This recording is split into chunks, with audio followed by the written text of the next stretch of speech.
Bonjour et bienvenue dans cette première revue de presse crue 2022 sur Radio de la Paix, à qui vous souhaite dans la foulée une bonne et heureuse année. Nouvelle année, nouvelle résolution pour des lendemains meilleurs pour la Côte d'Ivoire dans son traditionnel message à la nation.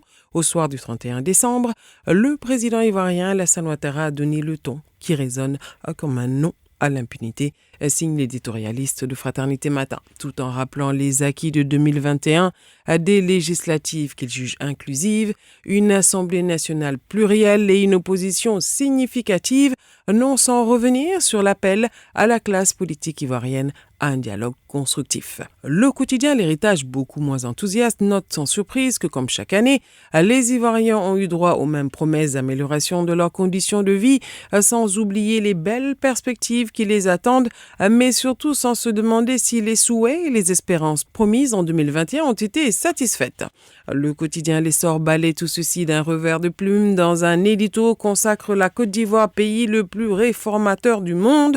Oui, parce que renchérit le matin, si à chaque jour suffit sa peine avec Alassane Ouattara, à chaque nouvelle année, ces nouveaux défis, et pour les 3 prochaines années, ils vont tourner autour de la transformation de l'économie ivoirienne, de l'emploi des jeunes et de la bonne gouvernance. Bonne gouvernance, d'accord, poursuit l'éditorialiste de Dernière Heure Monde, mais soutenu par un dialogue politique inclusif qui doit être débarrassé de tout ce qui peut le conduire vers l'échec. Le journal dégratignait au passage le dernier rapport du procureur de la République à la tête de l'unité spéciale d'enquête sur les tristes événements pré- et post-électoraux et la demande d'engager des poursuites contre tous les auteurs moraux et financiers, précise un autre éditorialiste, cette fois celui de Fraternité Matin.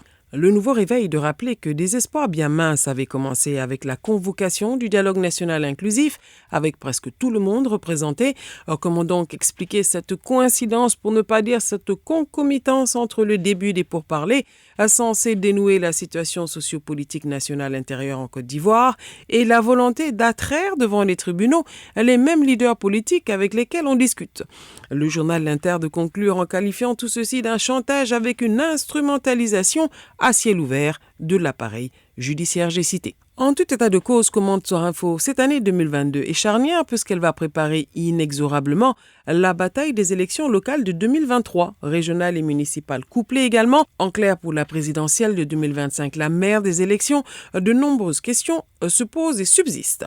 Et Enrico Nambédier qui, dans le nouveau réveil, rappelle l'obligation de faire la paix, une réalité, un sacerdoce même, quand Sorinfo et Génération Nouvelle relaient les propos de Guillaume Soro, pour qui, sans le pardon, la Côte d'Ivoire ne pourra se sortir de ses difficultés actuelles.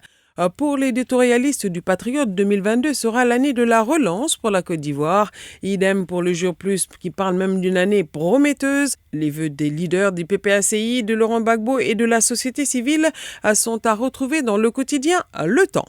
En sport, c'est la préparation des éléphants de Côte d'Ivoire qui retient l'attention. Ainsi, le journal Le Sport rappelle que les éléphants traversent une période difficile, mais que ça travaille.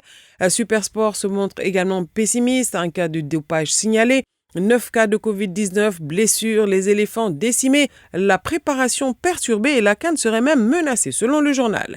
Et puis, après 2 semaines à Brin-Bresson, les 70 élèves qui s'étaient rendus coupables de troubles dans les écoles de Côte d'Ivoire pour des raisons de congés anticipés ont été libérés, renseigne le Bélier intrépide. Ces élèves, au nombre de 70, viennent des villes de Divo, de Sassandra, d'Aboisseau, de Gagnoa, de Séguéla et même de Bondoukou. Ils ont bénéficié de formations civiques et citoyennes.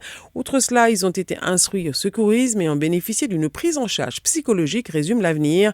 Retour donc au bercail et surtout à l'école avec un message clair pour leurs petits camarades. Ceux qui commettent des actes de violence peuvent se retrouver en prison, voire au centre de service civique. À vos journaux et bonne lecture. Radio de la Paix. Se parler, s'écouter, se comprendre.